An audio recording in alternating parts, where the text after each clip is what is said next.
Well, my. Would you look at that? I love the smell of Pittsburgh in the morning. Especially now that we're pretty confident everything will be okay. See that white building right there? That is part of this massive hospital where my uncle is resting somewhat uncomfortably after they gutted him like a fish, took his kidney out, took this giant tumor away from this main aorta and all this crazy. He went from stage 3 cancer to hopefully being cancer-free now, so a little uncomfortable from the incision, but alive. Which leaves my brother Seth and I free in the city of steel, Pittsburgh, to kind of roam around today since my uncle is a little too uncomfortable just to hang out or talk or move much. So kind of today is sort of like, everybody just get out of my face and let me rest. Yes, uncle. And when we find cancer, we shall beat him up and avenge you. I'm setting a trap for cancer right now. I'm gonna keep drinking this Mountain Dew, and when it comes to me, I will defeat it. All right, that's a terrible joke that I may live to regret, but for the moment, we're free to roam Pittsburgh. Okay, neither of us planned to be anywhere near Pittsburgh this year, so there was no plan at all. But having been to Pittsburgh a few times before, I remember there being some sort of crazy fort downtown. So that's what we're looking for first. There's a very funkily shaped sidewalk in this patch of grass down here, so I think we're already inside of what's left of Fort Pitt. Yeah, see the weird shape? It's one of the sticky outy parts where they put the guns so they could see around the sides of the forts or all around. The sticky outy part. The promontory. Is that what it's called? No, it's definitely not it. The part of the fort, the corner with the gun pointing. Yeah. The sticky outy part. Yeah, see here. Oh no, wait. Fort Pitt's over here. That was nothing. Oh. That was just a weird sidewalk. Oh. Okay, well. But it looked like one of the pointy outy things. It's like never mind, guys. So Pittsburgh is built where the Allegheny and the Monongahela River come together in this little point here. And that is where Fort Pitt used to be. Of course, all that's left of Fort Pitt is one little building called the Block House, and since my grandma always said that I was a blockhead, sounds like the perfect place for me to visit. Ooh, look, here it is. The Fort Pitt Block House. And it's not open today. Oh man. Blast. It's locked. We cannot go inside, but we can still gaze at the oldest building in Pittsburgh. This little building is the oldest one in the whole town, 1764. It was actually outside the walls of Fort Pitt. Poor Seth here was just doing a little Googling to understand, like, why is the oldest part of the fort outside of the walls of the fort? Turns out, it was a redoubt. A redoubt? A redout. A Reddit. It was a Reddit outside, so it was the fort outside the fort. So when everybody else retreated to the fort and left you outside, you see all the little slits right there in those wooden beams? Those were to stick your rifles outside and shoot some French, some Indians, French and Indian War era style fort right there. Maybe some British later. That's crazy because this wasn't even an American building. This would have been a British building in 1764. Fort Pitt was here during what we call the French and Indian War or the 7 Years' War, but I guess this little redoubt, this little building right here, was built the year after, so never really saw any action other than, you know, neighborhoods growing up around it and being turned into a duplex. It's not a very big building. You put 2 families in there, you're gonna see plenty of action. See, it's weird to see this little block house right now, all peaceful with the nice grass and the outline of where Fort Pitt used to be over there and the river. But after they didn't need the fort anymore, this whole area was very densely packed. It was the oldest part of Pittsburgh, so there was all kinds of little shacks, shanties, old buildings here, wharves down by the river. That's when you had people using this little building as a house. That's why it survived and the rest of the fort is long gone. Then someone donated the building to the Daughters of the American Revolution, who preserved it, but right around the same time, apparently, a railroad bought all this land, tore down all the old buildings for industrial yards and sheds and railroady type of stuff. And the Daughters of the American Revolution had to fight to keep their one little road and their one little building intact. So it's not only the oldest building in Pittsburgh, but also the oldest building in western Pennsylvania, and the oldest building west of the Alleghenies, whatever that means. We just read that on the internet. Look at that over there to the right. there's the outline of the old Fort Pitt. I can see some ladies standing in the middle. Fort Pitt is very popular with the ladies. Oh yeah. I'm really starting to see the point of coming down here. See this sidewalk here, this is the outline of the walls of the fort. We thought that other part was one of these, the sticky outy part, which is called a bastion. Not a sub-bastion, that's a small red crab, but a bastion. Look at this, we're walking on the walls of the fort. Ah, this gap, this must have been the gate to get in and out. It's really weird because this fort is not large, not even as big as a baseball diamond, maybe roughly the size of a baseball diamond. You could certainly throw a baseball over the whole fort. It makes a lot more sense when you see the little plan here and see they had dirt piled up around the outside of the fort. Because I was thinking, why wouldn't you just shoot a flaming arrow at the fort, send it up in flames, and then massacre all those British? See, I definitely spent too much time in France because I'm starting to think like a Frenchman. Wait a minute. Now, Seth is telling me we're looking at this stupid thing. This is the outline of Fort Duquesne. I think we're pronouncing that right. The French fort. And they built Fort Pitt on top of the French fort.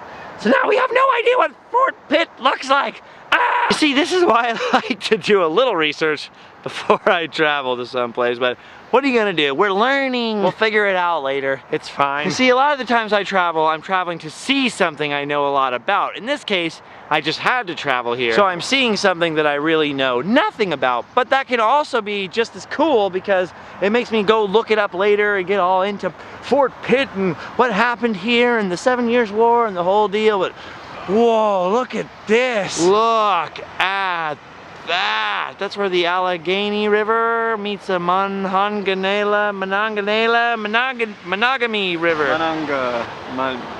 I think it's Monongahela.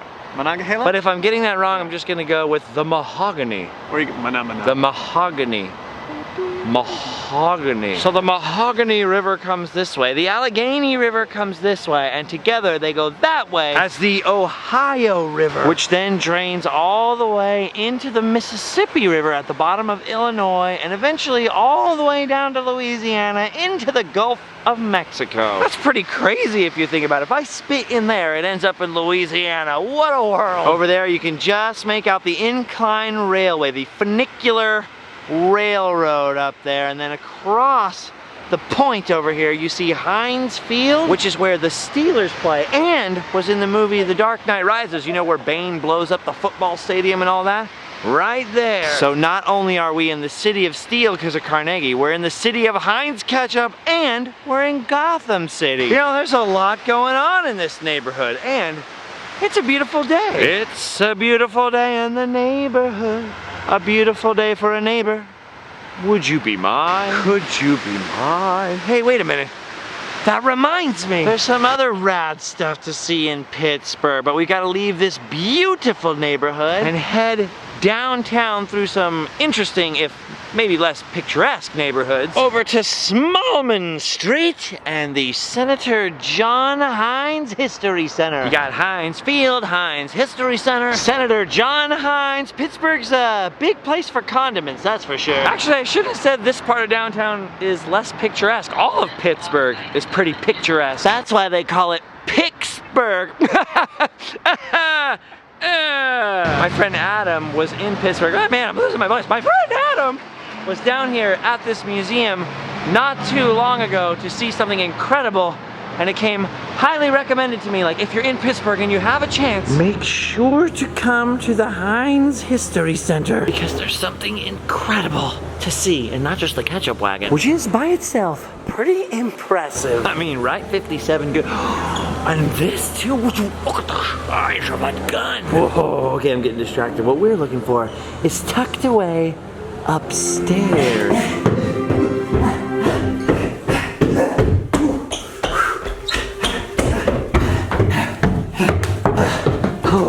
Okay, all right. Okay, all right.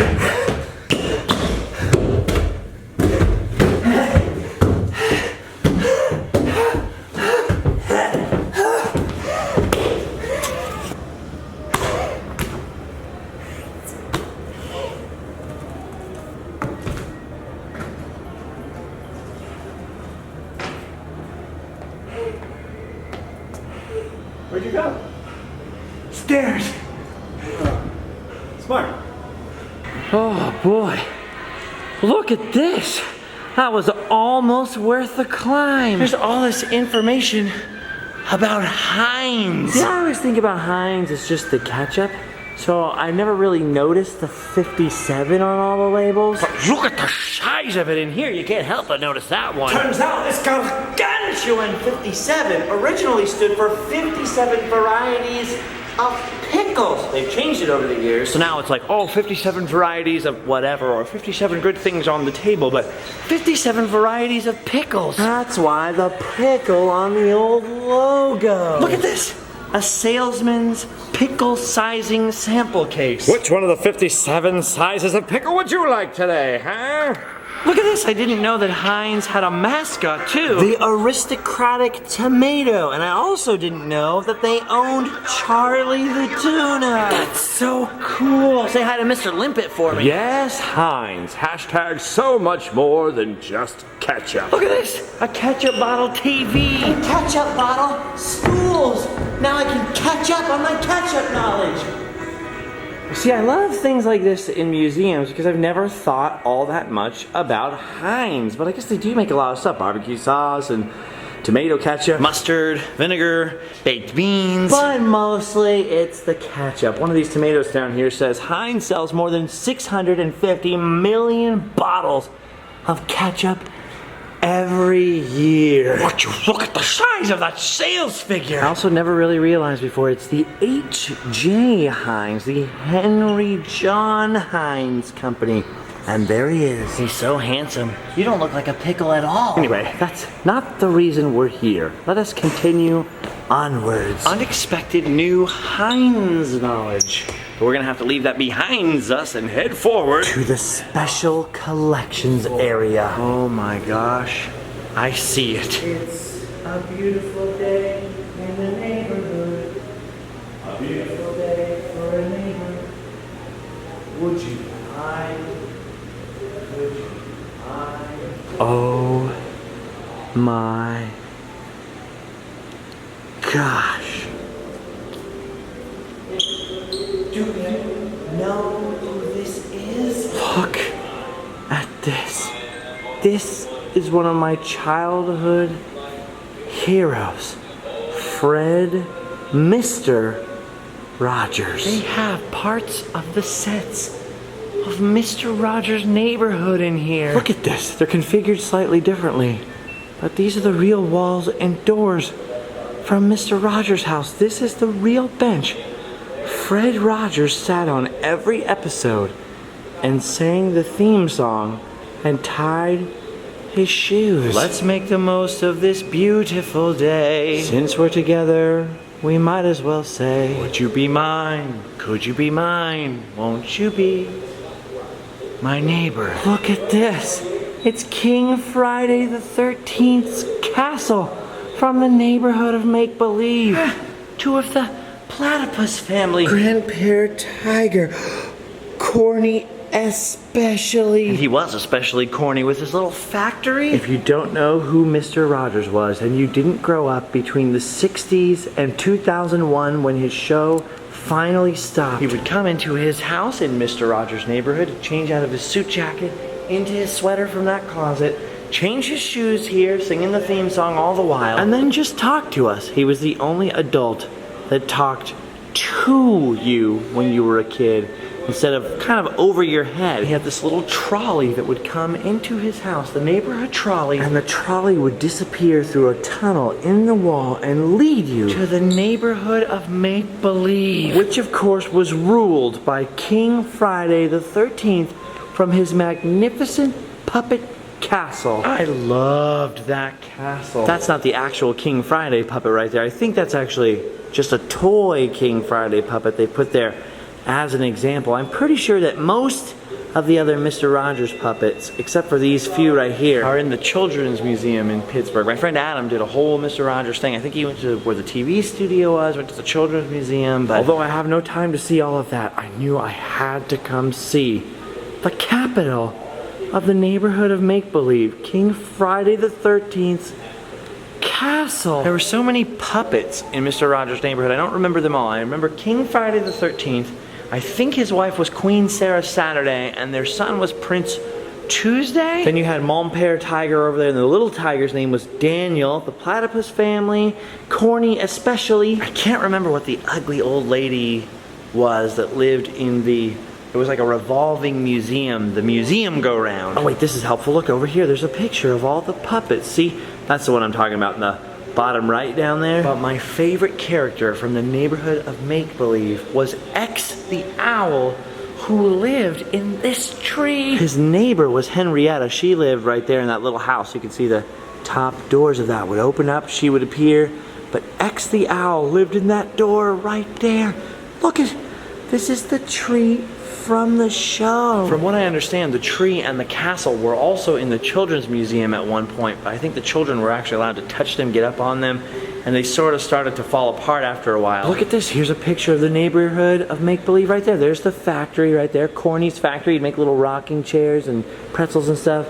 There's Mon Père Tiger's Eiffel Tower. You had King Friday's castle with the neighborhood trolley, the tree, the museum go-round. Then there was the platypus mound, and there's a grandfather clock over there, way back there. I loved the neighborhood of make-believe. All of my childhood, this was a real place to me, so it's really bizarre seeing this. It would be like taking the castle out of Disneyland and seeing it in a museum somewhere, you know? Yes, now as an adult, I can grasp the fact that this was a television set. You see the lights up there and the tree, and it's just made of fabric and maybe some paper mache stuff. This was a real place. There were real creatures. I believe in X the Owl living in this tree. Mr. Rogers was more real to me growing up than many of the adults I actually knew in my life. I know he's that way for children even today, because even my own kid, when I was going through a divorce, we went to talk to him about, like, all right, do you understand what divorce means and all this stuff? But he had seen the Mr. Rogers episode of it.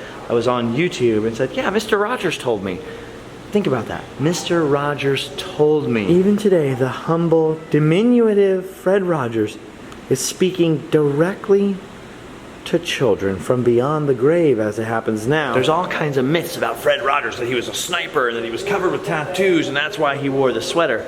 Not true. Most of those myths actually come from Captain Kangaroo, and they're getting him mixed up with good old Mr. Rogers. No, Fred Rogers was nothing more than a simple God-fearing man whose ministry, as he put it, was to let each child know that they were loved for just who they are. I cannot think of a better mission in this world. Can you? And he was particularly effective at it. Standing right here, I actually do feel emotional. Like, that's Fred Rogers. He loved me. Wow, that is amazing. I've been over here trying to figure out what the castle's actually made out of. I could definitely tell it's covered with some sort of layer of cloth.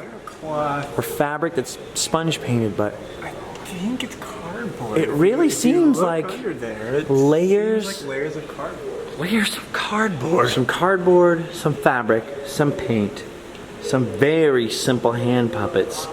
And with these simple tools, Mr. Rogers was able to teach, inform, inspire, and connect with children all over the world over multiple generations now. It's kind of like when people ask me, hey, what camera do you use? I'm thinking about starting, you know, a vlog, or thinking about starting doing this. I always tell them, it's not really the tools that matter. You could use anything. It's more about the heart and the purpose behind it. You know, Ansel Adams, he didn't have half the camera equipment that exists today, like in your iPhone, but look what he was able to accomplish. These puppets here are hardly the work of Jim Henson's Creature Shop or anything like that. There was no CGI, no explosions, just some cardboard, some cloth, and some imagination. That's why my only advice to people when they're like, I'm thinking about starting this, what kind of equipment do I need? I always tell them the number one piece of equipment you need is some imagination. And maybe a little love in your heart. That's so crazy, that bench right there. That's Mr. Rogers' bench. And look at these. They're all props from the neighborhood of make-believe. I don't think that's the actual trolley, but the rest of this stuff was all used on the show. Look, there's some of the little rocking chairs from the factory. And look at this. This is Mr. Mcfeely's Tricycle. Mr. Mcfeely was the mailman. I always thought it was a little bit weird to have a children's show character named Mr. Mcfeely. It's a weird name anyways. I'm sorry if you have the name Mcfeely. It's just strange. I knew someone with the last name McPhail. I thought it was a joke, like hashtag McPhail. McPhail? No, it's a real name. Weird. Mr. Mcfeely, the postman. Man, I need a postman to bring me some of the mail sometimes I get in my P.O. box. I also need some new sneakers, man. Mr. Rogers was the king of having some fresh kicks. Sadly, Mr. Rogers passed away not really that long ago. The show went off the air in 2001, and there are no new episodes being produced. But if you have a small child, as dated maybe a little bit as the show looks, there is almost nothing better you could show them than episodes of Mr. Rogers' Neighborhood. It's getting me in the old heart. Because right behind him is the picture frame that used to show slides and different messages, and in it, they're showing clips of the first episode of Mr. Rogers and the very last episode of Mr. Rogers. It's a beautiful day in the neighborhood. That's how every show would start. So when that starts, I get a good feeling. But then at the end of the show, when he would leave, he would do, it's a good feeling, a very good feeling. And he keeps showing that clip from the last episode. It keeps punching me in the heart. This is out of control. And it's weird to think that, you know, my mom watched this show growing up, my uncles and aunts. I watched it. Now my son watches it. Maybe his kids will watch it. Just incredible. It always inspires me when I think of the number of great heroes of mine who really, in essence, changed the world all by themselves. Like I said, his show helped my own kid dealing with divorce and that kind of thing. So one man can make a difference. See, I'm getting emotional. One guy can make a difference. And it's not always out there being a soldier or being a steel worker or being that. Those things are important too. Sometimes it can make a world of difference just to put a smile on a child's face, you know? Crazy. Making me too emotional. Can you take a break? Look at this poster. It's awesome. I literally want a copy of that. Okay. I feel better. Ooh, a monkey lift. It's the name of the Uber for monkeys. Ooh, old Halloween costumes. Ooh, Yogi. A wool pelt sorting informational video. Not as good as Mr. Rogers' Neighborhood. Okay, I think I've recovered. I'm so overjoyed that my uncle not only had the tumor removed successfully, they were worried that it would damage the aorta that supplied all the blood to his lower body, and it was a really sketchy surgery. I'm not only super relieved that they got the tumor out without causing any further damage, but they think that they got all the cancer out. That is all we were here for. We didn't think we were going to get to do anything else. But today, while he was recovering, he kind of just wanted some time alone without talking, because talking hurts, because the incision's all, you know, down here. So it was nice to get out of the house, as it were, and kind of come take a look around Pittsburgh. Now, hopefully in a few weeks I'll be able to come back and visit my uncle again. But I'm really happy it worked out. I could see a huge part of my childhood up here. So amazing. Anyway, like I was saying, hopefully I'll be back in Pittsburgh relatively soon to visit my uncle. Up until now, I've never had the chance to do any videos here. Although, having said that, this isn't exactly my first visit to Pittsburgh. I'll elaborate in just a second, but first you gotta take your museum sticker off, because after you leave the museum, there's a weird tradition over here. Look at this, the whole crosswalk sign, the whole deal is covered in stickers. Would you look at the number of those stickers? Yeah, look at that. You did it, Seth. Yes. You're a real That one's mine. Pittsburghian now. A Penguin. I heard the Penguins took away the Stanley Cup from, you know, Georgia's beloved team, the Ducks. Therefore, they're Steelers, because they stole.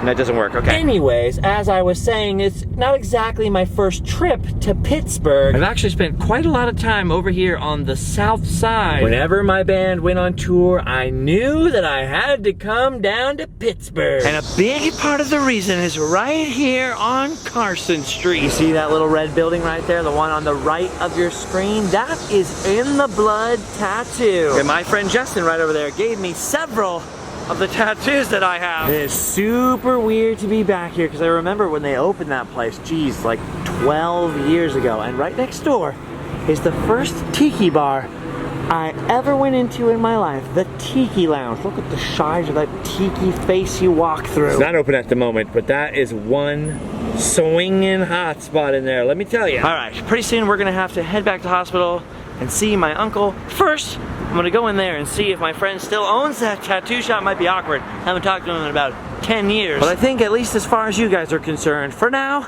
you've done your duty. You can go home and sleep well.